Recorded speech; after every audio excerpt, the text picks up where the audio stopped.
Hey everyone, Sycra here, and today I'm doing a speed painting, and it's been a little while since I've done one of these, so I'm going to walk you through my process. And I'm not happy with the result, but I am pretty happy with the process I took, simply because I felt like I learned a lot. So to begin with, I started with a bunch of scribbles because, like all my speed paintings, or almost all my speed paintings, I have no idea where I'm going with this. The initial lines are sort of energy lines. I'm just moving my hand with whatever energy I have inside me.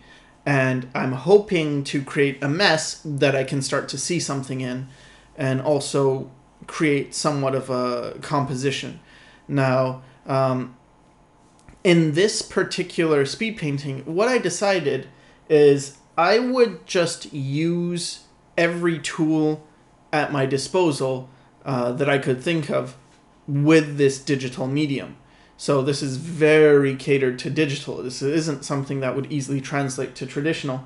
But what I used to do is, and I think I still probably have done it recently, is I would have this idea that I shouldn't use all these tricks because then I'd be holding myself back or giving myself the appearance of knowledge where there was none.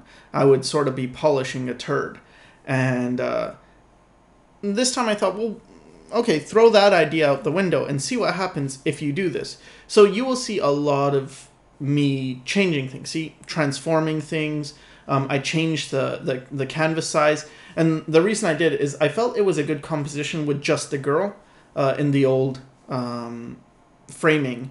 But then I added this beast thing, and I guess it's a dragon right now, behind her. And I felt like there wasn't enough room. And so when there's not enough room, everything gets really cramped, and you need to be thinking about the positive space and the negative space. Is there enough negative space? Is there enough positive space? And so I extended the canvas so that I would have more room for this dragon. Now, I don't think it's enough room, and the reason I'm saying that is because I notice I'm trying, when I draw the silhouette of this dragon in, I'm fitting it onto the page, and that's not always a good thing. In fact, I think it's a pretty bad thing. And if you've seen some of my other drawings where I do thumbnail sketches, I will draw a little frame, and then I'll put the composition in the frame, but I'll draw outside of the frame. So, for instance, a figure may be in the frame, and their arm will be, maybe their elbow is outside of the frame, right? It doesn't make it into the scene. I won't just draw their shoulder and then their arm towards the frame, and then draw their forearm and not draw the elbow. I will draw the entire arm, even if it goes off the frame, and then I'll just ignore that part, because doing that makes it so you will be free and you will create lines that are much more, I don't know how to say, complete. Whereas when you feel trapped by the frame, you'll tend to cramp things together. It'll get very claustrophobic, and you don't want to be feeling that. So anyway, I fixed this dragon some, not really happy with it, but anyway, what I'm doing is I'm adding in the values now. The values are very important because you want to get a good read. You want to have your strongest areas of contrast in the front, and then things going away into the distance, having less contrast. And I made this blue tone because it's like, okay, I want a general tone on the image. So I think I just made a new layer, filled it with blue, and set it to color. Now what I'm doing is a gradient map. And I saw Blueflay use this, and I'd never used this before, really for an image. Like I know about the thing, about gradient maps, but I never really used them. And so I was using it, and it's an experimental thing. And since I don't use it, I may be doing it poorly, but all I told myself is pay attention to the temperature of the color. So I have very warm shadows, and then I get towards a cool highlight, and that was very important to me. And then I adjusted it until it looked good. So I think I went from like a sort of a deep magenta to a blue, and then moving towards a greenish, like a teal, or turquoise, but very light, and then to a very light yellow. And so on the color wheel, those are beside each other, from the magenta to the purple to the blue-green to the green to the yellow. So I was just sort of going with that when I was doing the gradient map. And now I'm just sort of adding in value, but with color. So it's still, I'm thinking about it as if it was black and white, but I'm color picking from the canvas. And I fixed the face because the face didn't look very good. And now I've added some oranges because, okay, I'm working with a lot of blues. What's going to pop off the page? Well, orange, because orange is the complement of blue. So by having this orange, it just punches. And I don't want to put it everywhere. I just want to put it in the focal point. I kind of like how this head turned out. I'm pretty satisfied with it. I did some weird curly thing with the eyebrow. Don't really care about that too much.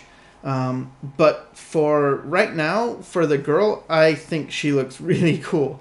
And now I'm blocking in more things. Okay, her design, looking at her color, I felt it needs to be more complicated. So I added some white stripes. Her hair, I really like this thing. It's probably just my own personal taste, or I'm sure it is my personal taste. But I really like where you see the neck of a girl on one side, and then her hair is long on the other side. So it's almost like short on one side and long on the other. Or it's long in general, but it's combed over, so it's very very long on one side and very short on the other, and it's exposing the neck.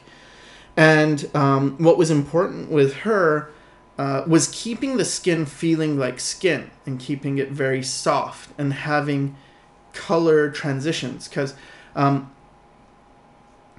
don't know, I have this artist that I really like called Bumsky Minyam, and this person does colors really well, and I've always admired those colors. Now I'm doing this without reference, so it's pretty weak. I would probably, if I was doing this with my old setup, because right now I just have one monitor, it's the Cintiq.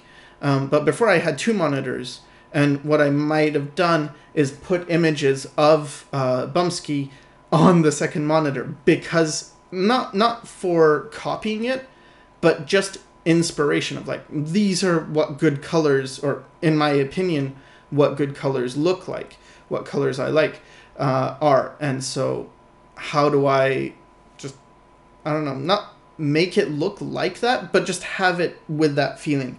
Now, I also did something else which I've never done, is photo bash, and I don't think I did a really good job of it.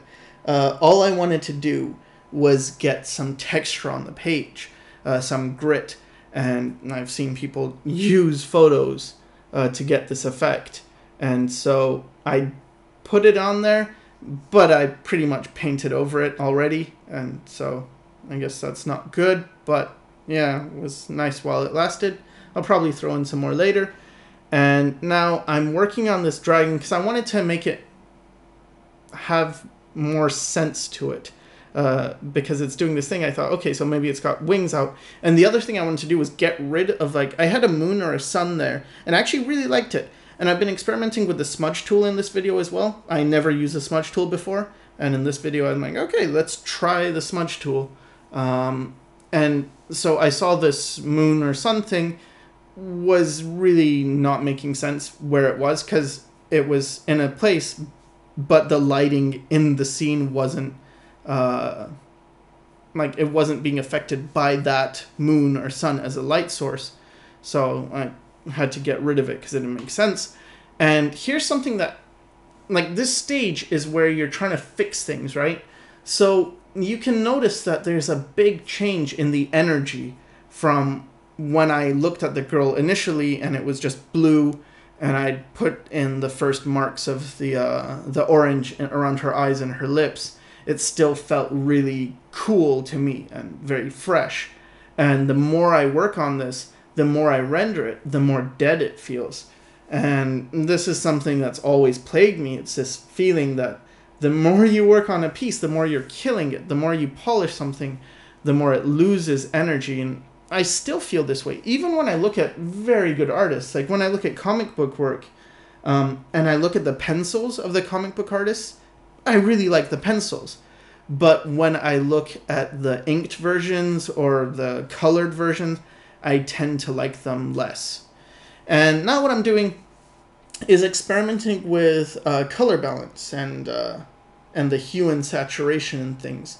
And I'll do this a few times, and the reason is that, again, I said I'm using every tool at my disposal, and it's really easy to kind of, you have a harmonized palette. You have a certain amount of colors that will work in an image, and it's very important that the temperatures are the same.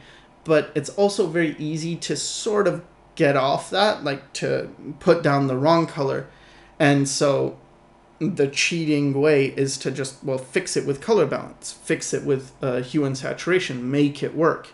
And what I'm doing now is I've created a luminosity. I set a layer, filled it with black, set it to color, and put that at the top, and that makes everything black and white. Then I made a new layer, and I made it luminosity. So now what that means is when I paint, it's only going to affect the value, but it's not going to affect the color. So the colors are going to be messed up at the end, but the values will be better. So it's kind of a trick you can do, so long as you understand that be careful with what colors you put down, because you're going to have to fix the colors later on. But again, I can just make a new layer, set it to color, and paint and fix the colors, or I can use a color balance adjustment layer and then again fix the colors, make sure they're all in harmony. And here I'm adjusting the levels and I'm adjusting the curves, and it's not so much like I know what I'm doing, because really I don't. This is one of those videos where I really don't know what I'm doing. I'm just sort of guessing, like, what have I seen people do, or what do I think people have done, and then just trying to replicate it. So here, for instance, I'm trying to bring certain things forward and certain things back.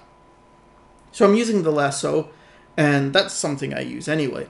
But I'll go to dark areas and then put light areas behind to pop the dark areas out. Or I'll go to light areas and put dark things behind to pop the light areas out.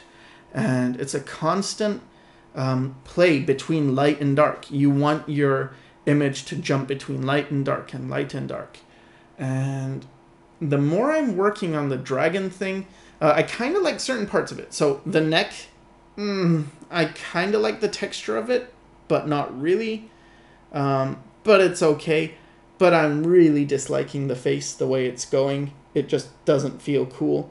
I think in the earlier sketch, I had a much more unusual fin, like the fins that are coming off the side of its head. Because it sort of looks like a Leviathan, but, well, at least a Final Fantasy Leviathan, not the biblical one. I'm not sure what that one looks like anyway. I think it's just a whale. But anyway, yeah, so now it's like a dragon thing with fins. Okay, this is very important. What I'm doing is I'm redlining it. So I saw that the painting was kind of messed up, because you saw how I started it, right? I just scribble and then try and make sense of it. And I thought, why am I doing this? Why don't I just, like, what if I was doing a paint over? What would I do? Well, I would create a new layer, fill it with white, turn down the opacity, make a new layer on top of that, and draw where things should be fixed with red lines. And you can see what I'm doing here is I'm trying to fix it with the liquefy tool or the transform tool. And then I realized, why am I doing this? This is dumb. I should just paint it, like, just be brutal. So see here, I'm getting rid of the legs where they used to be, the dragon's body. I'm just repainting it, not caring about, like, oh, did I spend a lot of time on this? Is this going to be hard? It's like, no. Because I have this fear, and I think many people probably have a similar fear of, you got things down and it looks okay, and you're afraid that, well, what if I can't do this again? What if this is a one-off thing where it's like, oh, I got it to look good, but it may never look good again. And I think you have to get over that. You have to just save a separate version of it, in case you mess up. But think of it like, no, if I did this once, I can do it again. And even if I can't do it again, drawing over it is going to help me. It's going to make me faster. And really, even when you do a red line and you make big changes, it's much faster to get to the level you were at before. Or at least I found that. And now I'm adding, or I added a bunch of colors. You can see blues and greens and yellows and pinks and purples. And the reason I'm doing this is because I want a vibrant, colorful image. Again, I was mentioning this person, Minyum, or Bumskee, Bumskee, I think, is how you could find them. And just seeing those colors and being inspired by them. If I was going to critique it right now at this very moment, I would say that you don't have enough desaturated colors and you have too many saturated colors. But I don't know, maybe I'm wrong. Maybe I'm not doing enough in terms of saturation. But anyway, it's something. It's something that I am working on. And the way you get better is by putting it down, you know? Just experiment. And maybe later on, if I've done a few of these, which I'm not planning on it, but maybe, I don't know, eventually I might do something more. But anyway, let's say I do this a few times. Because I'm actually trying the crazy colors, there's more chance that I'm going to figure out a cool way of handling them. And then people might say, like, oh, you should make a tutorial on it. And really what I want to tell them is like, no, you should just experiment. Because if I tell you the answer to the problem, I'm sort of robbing you of the opportunity of finding the answer out on your own.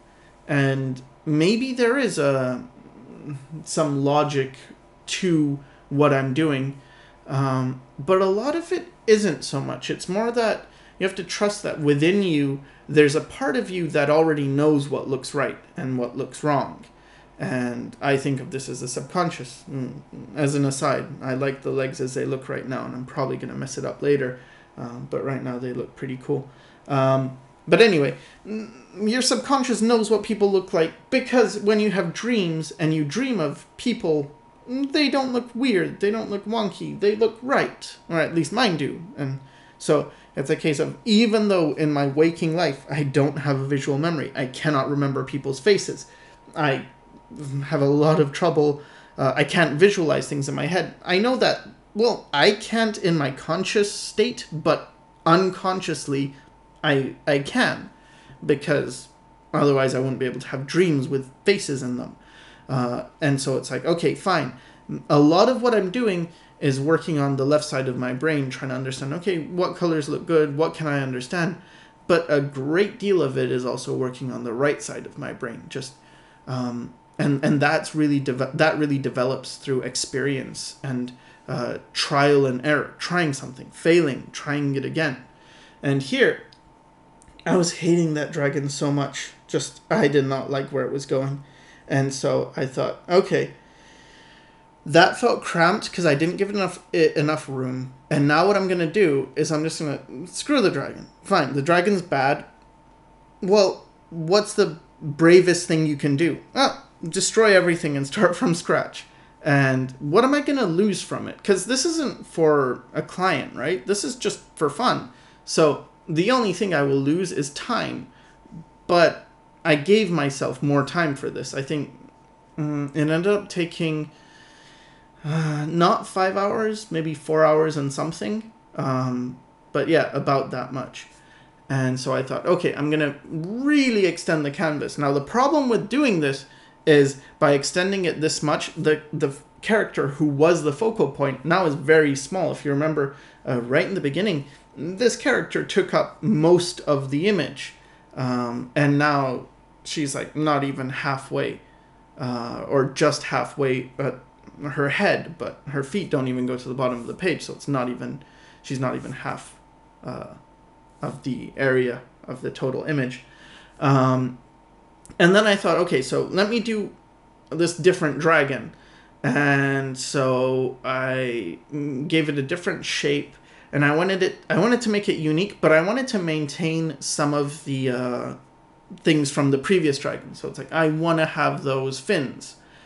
Okay, and there's something else. I don't know if you noticed it, but in the negative space of the previous dragon, if you look in its head area, there's like a little heart, or not a little heart, it's pretty big, but it's not perfect, but it's kind of like a heart shape that's there, and I thought that was kind of neat. So I wanted to maintain that. And now if you look between the head and the arms, there's also this rough heart shape, which I don't know. It's not a big deal, but I thought it's kind of like, yeah, that's cool.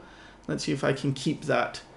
And I wanted to have it with its tongue out, and I wanted to have it drooling a lot, just like copious amounts of drool dropping out of its mouth. Why? I don't know. Probably not much sense behind any of these designs, because as I said, I'm just making it up as I go, and playing around a lot with techniques. So right now I'm on an overlay mode, and I'll use overlay a lot for a lot of different things. When I want to make something shift in color, or go lighter or go darker, one way of doing it is through color dodge or color burn or screen or multiply layers.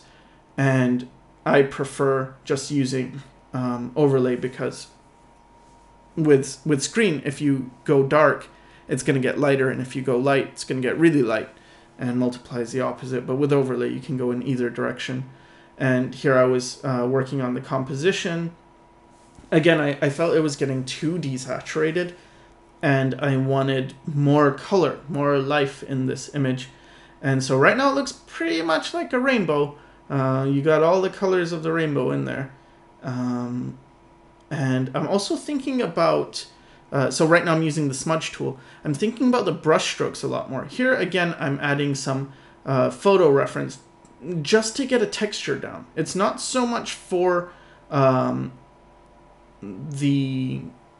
it's not about what the thing is. Like, I was using trees from a place in Vancouver, but it doesn't mean I want trees there. I just want the grain. I just want this extra stuff. So here I'm using a warp tool to get more stuff going on. It's all just do whatever you can to make this decent. And I guess what it is it really is polishing a turd, but really taking that idea seriously. Like, try and polish it. Try and make it as good as you possibly can.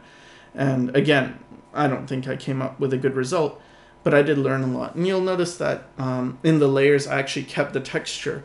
And I noticed that whenever I was putting the photo texture on, when I was painting over it, I was just losing the texture pretty quickly. So I decided, fine, have the texture on its own layer, turn that layer off, and then just have it sitting on top, and then at the end of everything, you could put that texture back. And because I'm painting and repainting again, I'm losing a lot of things. So now when I look at her face, it seems a lot more boring than it was initially. And this monster as well. It's like, yeah, it's kind of okay, it's kind of interesting, but there's a lot of wonkiness to it, especially since I used that warp tool. And here I wanted to get it so it looks like the fins are transparent, and you can see through the fins and see the body on the other side. I don't know. I thought that was something that might be cool. And again, struggling a lot with the skin tones. And the thing with skin is to remember just how soft the value transitions are. They're really not that big unless you have a very bright light, but even then it's not nearly the level of contrast as you would get from a metallic object. So a lot of this comes from observation. Like, look at images of skin, especially in black and white, like or in grayscale, whatever. Convert it to grayscale and then look at the values. Look at, like, okay, how dark is dark? How light is light? Is it really as light as I think it is?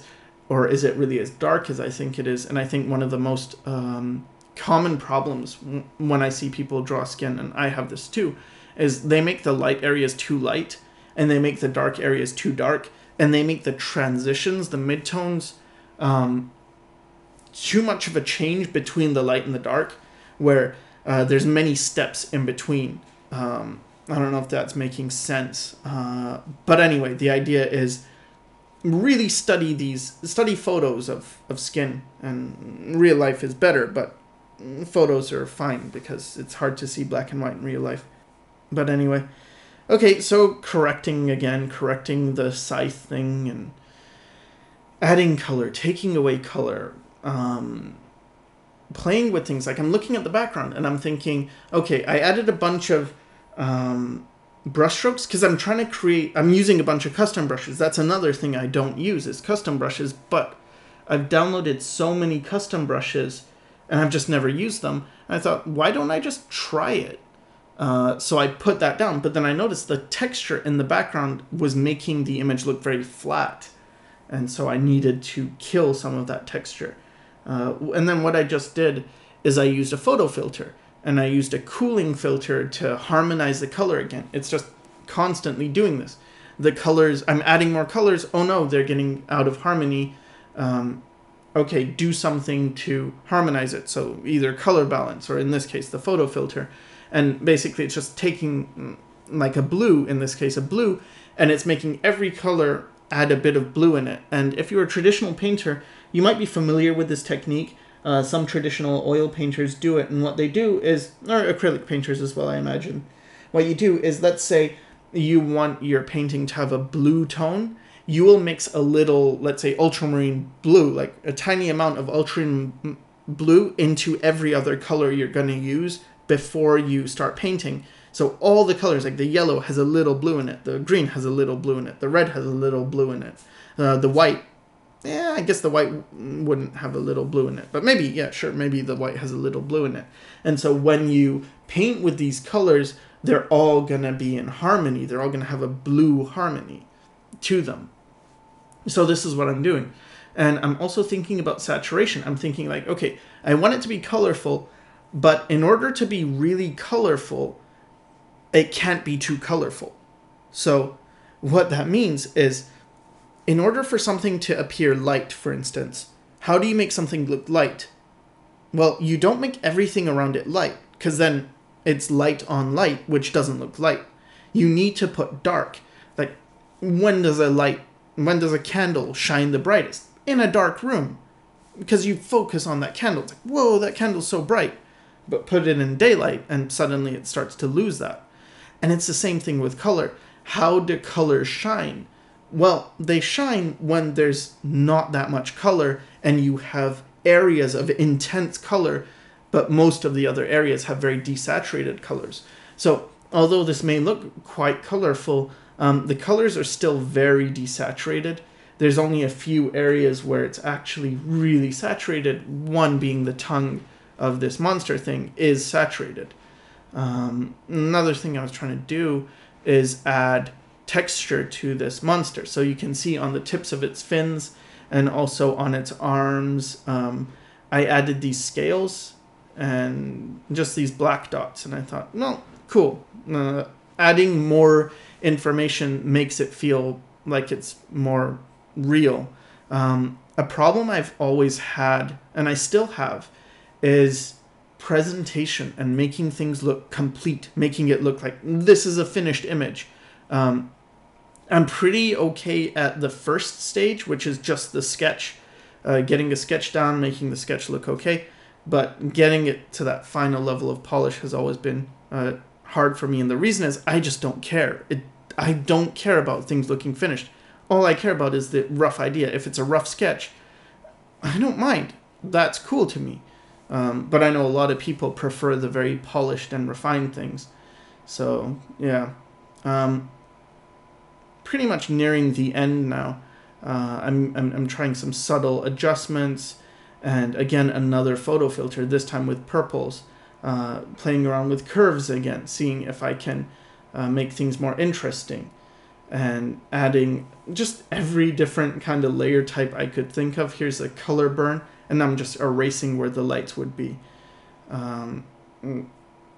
getting close to the end. So checking my values all the time, and then finally a color balance layer to make sure all those colors are in harmony. And then I added a Gaussian blur, and I put it to soft light, And what this does is it brings out the lights in the dark, but then I reduce the opacity a lot so that you get the effect of it, but it's not overwhelming. Alright, so I thought a good way to end this is to just do a review and go over the steps of the painting and explain again my thought process. So here's this first stage, and I really like this stage better than any others, and if I had it my way, I probably would just stop here, but I don't think it's acceptable to people to see such unfinished work. But anyway, I like the energy in this. I saw that, of course, the light doesn't make any sense where it's at, and the light and the shadows are kind of, you know, not right. So I had to move here and here. Okay, yeah, defining the dragon more, and I'm liking it less and less. More detailed, more finished, but not better. But I do like the thing she's holding, her weapon, in this stage. Oh, I like it more in this stage. So here, yeah, more detail and wanting to fix this frill thing. But realizing that I really hate this head. I don't know. I hated the body of the dragon. It all felt so contrived. It's a decent composition in terms of the rhythms, but as far as being an image that I liked, I don't think so. And I also fixed the proportions of the legs and stuff. And so here I changed it up and wanted to give more space and define the monster more so it's one thing.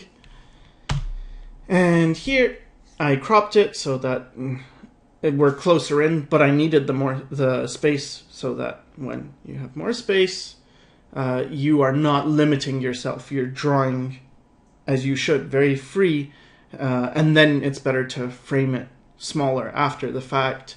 But I didn't like his mouth because I felt like it was an old man's mouth and just didn't work.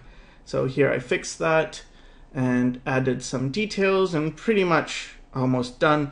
And then here just some final color adjustments and some more polish. But that is all. And so I hope you learned something from this video, and thanks for watching.